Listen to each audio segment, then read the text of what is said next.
Ayurveda texts के rigorous study और research के बाद मैं लेकर आई हूँ 6 आसान टिप्स जिससे ना केवल आप अपनी आईसाइट को इम्प्रूव कर सकते हैं बल्कि दूसरी आई प्रॉब्लम्स जैसे रेड आई, आई स्ट्रेन हेडेक और आई इचिंग से भी छुटकारा पा सकते हैं। तो इस वीडियो को मैंने 2 पार्ट्स में डिवाइड किया है। पहले पार्ट मतलब आज के वीडियो में मैं आपको बताऊंगी screen time management, lifestyle changes और डाइटरी एडिशंस।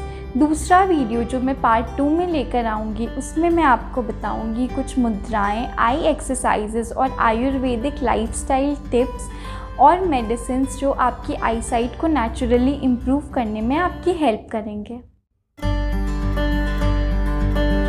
गलत तरीके से नहाने से भी हमारी आँखों की रोशनी पे असर पड़ सकता है। हमारे एंशिएंट टेक्स्ट अष्टांग हृदय में ऐसा लिखा हुआ है कि कमर से नीचे के जितने बॉडी पार्ट्स हैं सिर्फ वहाँ पर गर्म पानी का यूज़ करना चाहिए।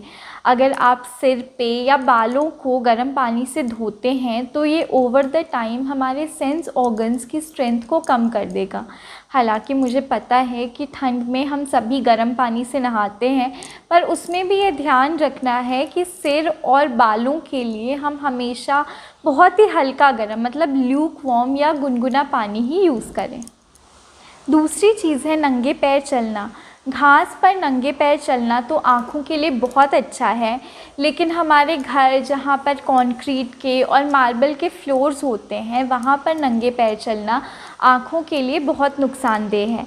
आयुर्वेद तो ऐसा बहुत सालों से मानता आता ही है, लेकिन अभी मॉडर्न साइंस ने भी 2 साल पहले हुई रिसर्च में ऐसा माना है कि हमारी आँखें और हमारी फीट कनेक्टेड हैं। इसलिए ना केवल अपने पैरों की हेल्थ के लिए बल्कि अपनी आँखों के हेल्थ के लिए भी ना केवल बाहर बल्कि घर के अंदर भी सॉफ्ट और कंफर्टेबल फुटवेयर का यूज़ करें। तो इसके लिए मैंने 2 चीज़ों का ध्यान रखा है।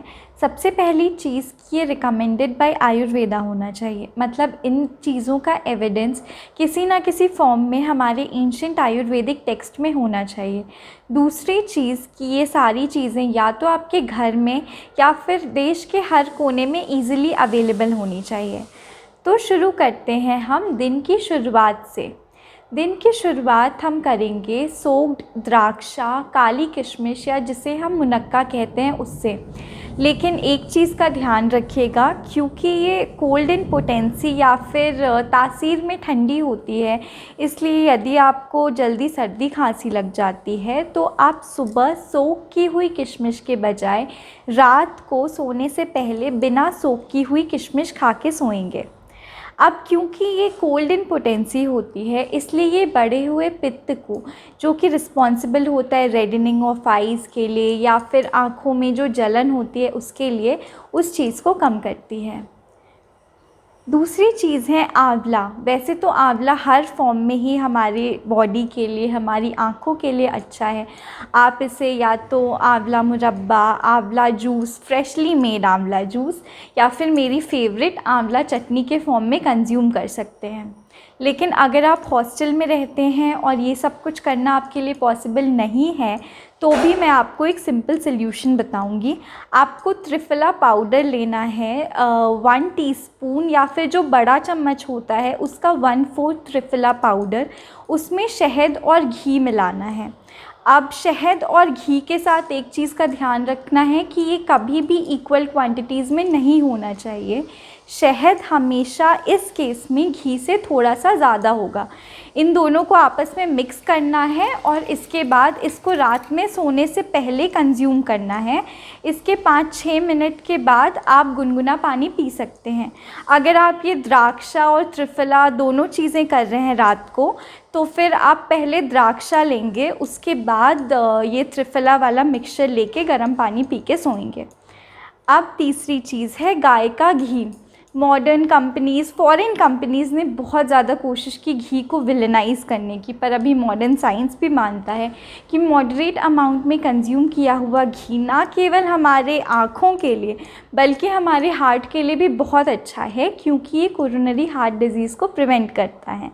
अब घी को आप या तो रोटी में लगा के, दाल में डाल के, या फिर जो ट्रेडिशनल डेलिकेसीज़ होती हैं जैसे लड्डू, शीरा, हलवा, इन सब में आप मॉडरेट अमाउंट में कंज्यूम कर सकते हैं। दूसरी चीज़ जो हम सबको करने की ज़रूरत है आई साइट को नेचुरली इम्प्रूव करने के लिए, वो है स्क्रीन टाइम मैनेजमेंट। ऑब्वियसली अगर आपका काम ऐसा है जो डिमांड करता है लॉन्ग वर्किंग आवर्स लैपटॉप या फ़ोन के सामने, तो आप इसको एकाएक बंद नहीं कर सकते, पर ऐसे केस में हम आई ब्रेक्स ले सकते हैं, आँखों को फ्रीक्वेंटली ठंडे पानी से धो सकते हैं और साथ ही साथ आँखों को ब्लिंक कर सकते हैं, पाम्स को आपस में रब करके आँखों के ऊपर रख सकते हैं। लेकिन अगर आपका स्क्रीन टाइम इसलिए ज़्यादा है क्योंकि आप स्क्रॉल करते हुए सोशल मीडिया वेबसाइट्स पे अपना टाइम बिताते हैं, तो मैं आपको बता दूं कि ये ना केवल हमारी आँखों के लिए बल्कि लॉन्ग टर्म में हमारे फिज़िकल और मेंटल हेल्थ के लिए भी बहुत बुरा है। तो इस हैबिट को ट्रैक करने के लिए और ग्रेजुअली रिड्यूस करने के लिए या तो आप अपनी फ़ोन में कुछ इनबिल्ट ऐप्स का यूज़ कर सकते हैं जो हमारे स्क्रीन टाइम को मॉनिटर करती है, या फिर स्टे फ्री जैसी ऐप डाउनलोड कर सकते हैं जिसका लिंक मैं डिस्क्रिप्शन बॉक्स में दे दूँगी। उम्मीद करती हूँ आपको आज का वीडियो अच्छा लगा हो तो लाइक करिए, चैनल को सब्सक्राइब करिए और जिन लोगों को ये वीडियो हेल्प कर सकता है उनके साथ शेयर करिए। धन्यवाद।